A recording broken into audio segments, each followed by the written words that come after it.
तो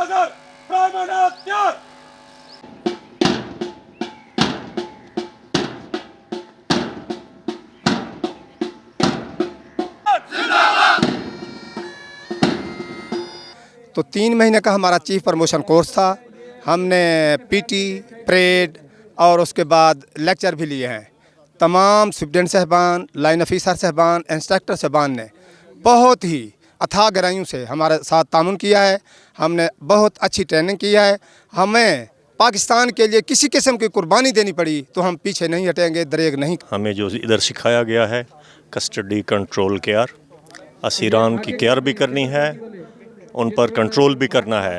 उसके अलावा नज़्म व ज़ब्त और तहरीरी इम्तिहान भी हमारा हुआ है। अल्हम्दुलिल्लाह हमारा कोर्स बहुत अच्छा रहा है। 3 कतार में दाएं फिर गए, तले फिर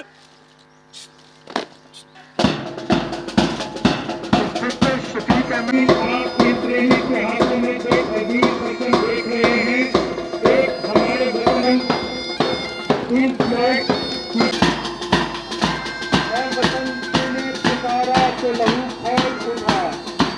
में शामिल इन 50 ट्रेनीज की उम्र तकरीबन 50 साल के करीब है। प्रमोट होने वाले जवानों के लिए यही पैगाम है कि डिपार्टमेंट जिस तरह से उन पर मेहनत कर रहा है वो भी अपने फ़राइज़ मनसबी को उसी तरह मेहनत के साथ सर अंजाम दें और महकमे और हुकूमत के लिए नेक नामी का बायस बने।